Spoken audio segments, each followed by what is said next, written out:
अस्सलाम वालेकुम रहमतुल्लाहि व बरकातुहू।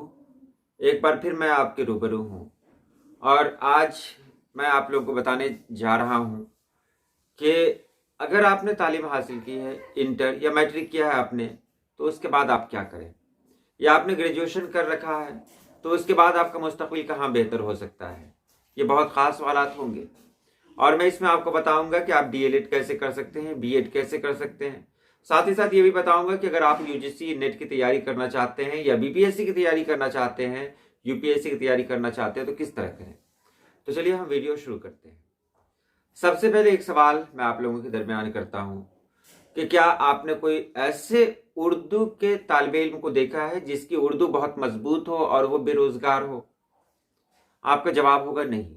अगर सच्चे दिल से आप जवाब देंगे तो आपका जवाब होगा नहीं, बिल्कुल नहीं। देखिए हमारा अलमिया क्या है। अभी एक मजमून आया था रोजनामा पिंदार में, लिखने वाले थे मेरे बहुत करीबी दोस्त और रोजनामा पिंदार के एडिटर, अदबी एडिशन के एडिटर जनाब कामरान गनी सबा। उन्होंने बहुत अच्छा मजमून लिखा था। वो भी प्रोफेसर हैं और इस मौजू जो मौजू मैं आप लोगों के सामने रख रहा हूँ, इस पर उनकी अच्छी पकड़ है। तो उन्होंने बहुत बेहतर बात कही थी उसमें, और हम लोग अक्सर डिस्कस भी करते हैं, तो वो मतलब इसी मौजू पर डिस्कस करते हैं। उर्दू जिसकी मजबूत हो तो वो इंसान कभी भी बेरोजगार नहीं हो सकता। हमारे बच्चे कैसे हैं, कभी आपने इस पर ध्यान दिया है?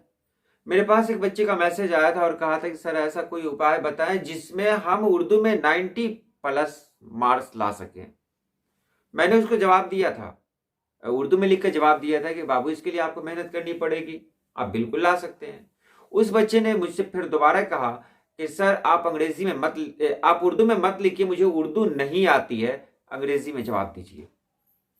बताइए ऐसा बच्चा उर्दू के लिए क्या समझ रहा है, क्या सोच रहा है वो कि उर्दू इतनी आसान है कि आप चाहे रात भर में पढ़ के आप उर्दू में मजबूत हो जाए।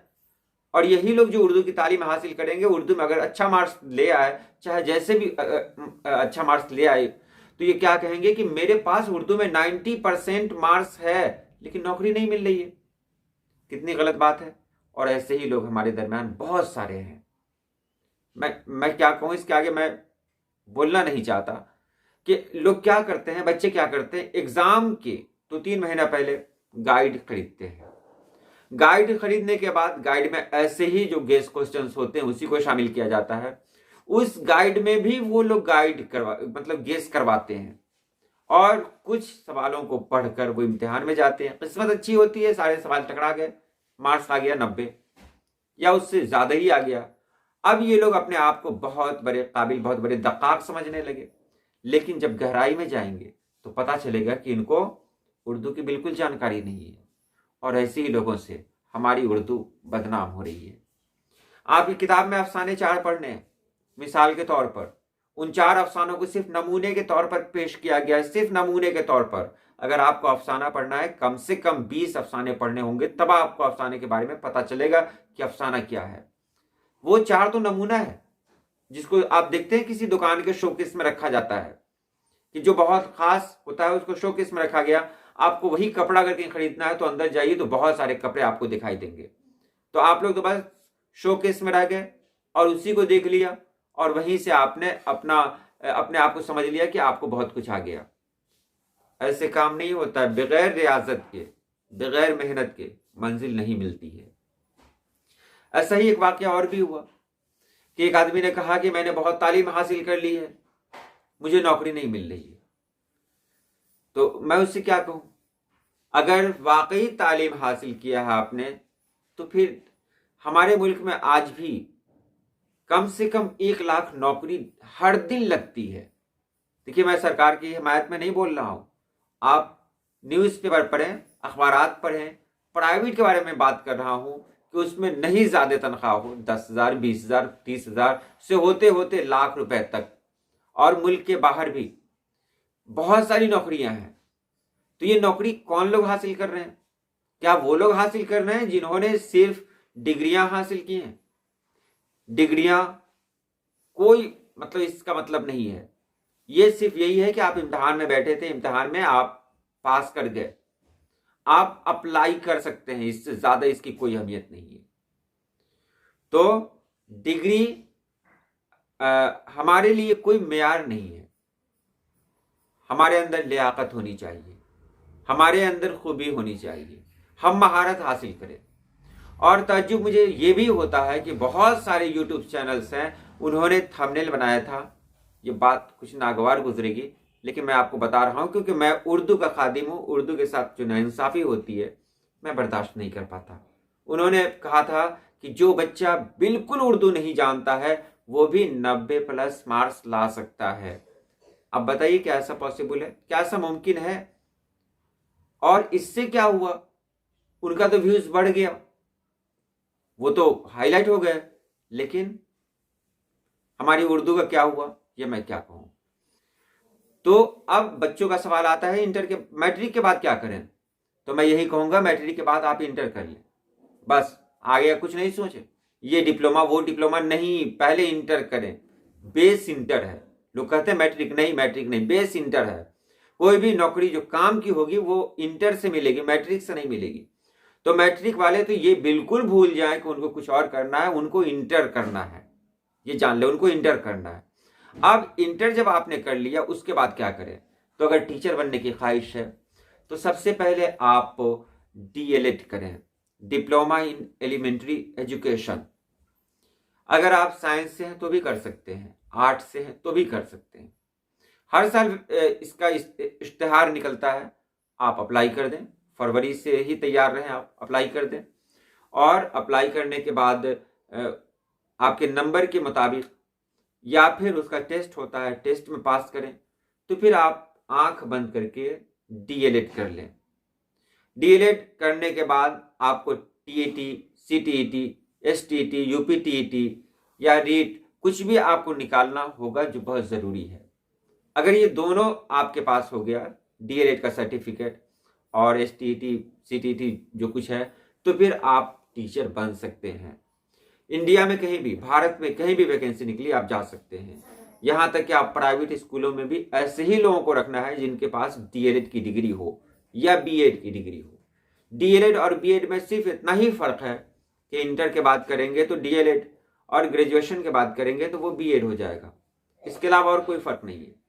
आप साइंस से हैं तो भी कर सकते हैं, आर्ट्स से हैं, कॉमर्स से हैं, किसी से भी हैं, आप बीएड कर सकते हैं या डीएलएड कर सकते हैं, इसमें कोई ये नहीं है। और उस्ताद बनने की ख्वाहिश है तो ये अच्छी बात है। मैं आपके इस इरादे का खैर मकदम करता हूँ कि आज हमारे समाज को एक अच्छे उस्ताद की ज़रूरत है। बिल्कुल करें आप, बहुत बेहतर रहेगा। लेकिन मैं यही कहूँगा कि उर्दू को मजबूत करें। उर्दू या कोई भी मजमून हो, किसी एक में आप महारत हासिल कर लें, उसके बाद देखें कि आपका डिमांड कहाँ कहाँ होता है। मैंने देखा है कि सड़क के किनारे बहुत सारे ठेला वाले हैं जो समोसा बनाते हैं और उनके पास इतनी भीड़ रहती है कि मतलब वो सबको एक बार में नहीं दे सकते। क्यों रहती है? क्योंकि उनके पास क्वालिटी है, नहीं तो कौन जाएगा खड़ा होकर खाने के लिए। तो लोग अच्छे अच्छे होटल को छोड़कर क्यों वहां नंबर लगाए रहते हैं? क्योंकि उनके पास क्वालिटी है। अगर हमारे पास भी क्वालिटी होगी तो बिल्कुल लोग हमारे पास आएंगे। दो तरीके से इंसान को बुलाया जा सकता है अपनी तरफ, एक तो धोखा देकर और एक क्वालिटी के जरिए। तो मैं ये नहीं कहूंगा कभी जिंदगी में किसी के साथ धोखा करें, बल्कि अपने अंदर वो क्वालिटी पैदा करें कि लोग आपकी तरफ आए। बशीर बद्र ने कहा था, फूलों से आशिकी का हुनर सीख लीजिए, तितलियां खुद रुकेंगी सदाएं न दे। फूल से आशिकी का हुनर सीख ले, फूल से आशिकी का हुनर सीख ले, तितलियां खुद रुकेंगी सदाएं न दे। नौकरियां आपके पास आएंगी अगर आपके पास वो क्वालिटी होगी। तो आप न्यूज़पेपर पढ़ें। मैं आपको ये नहीं कहने जा रहा कि आप बहुत कमज़ोर हैं तो बहुत आगे जाएंगे, नहीं।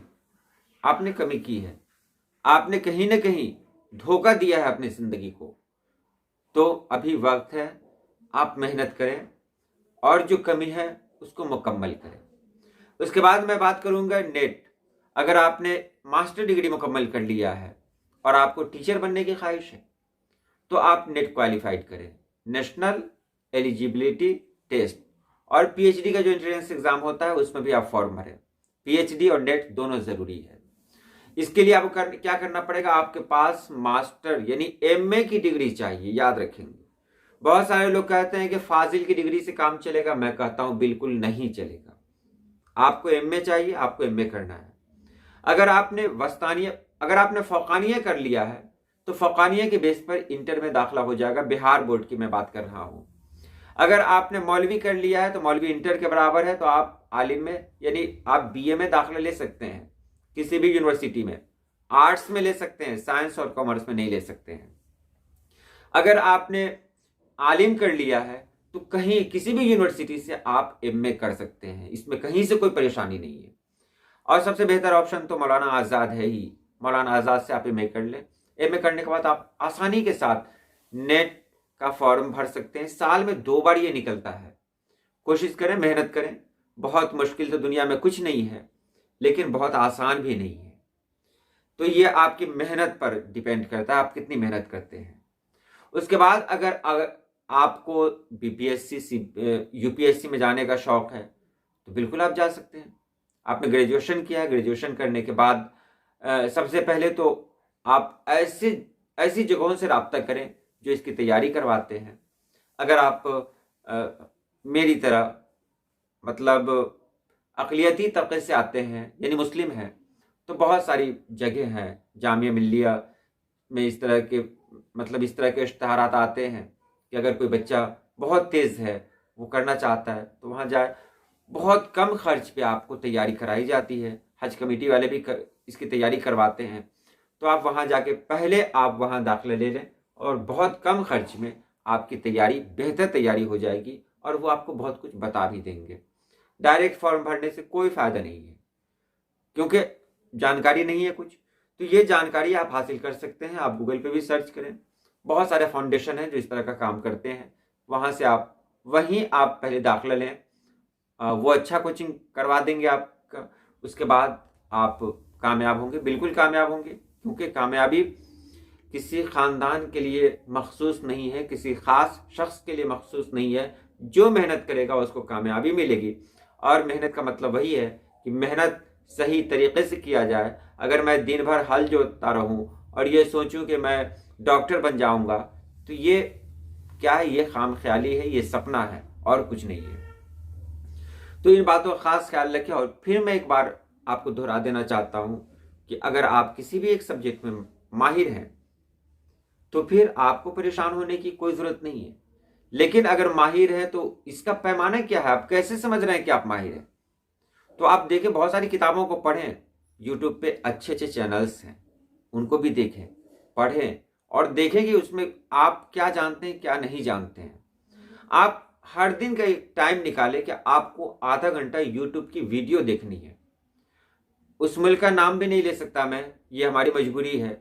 वहाँ इतने अच्छे अच्छे चैनल्स हैं, इतने अच्छे अच्छे असातिज़ा हैं जो इतना बेहतरीन तरीके से समझाते हैं कि तबीयत खुश हो जाती है।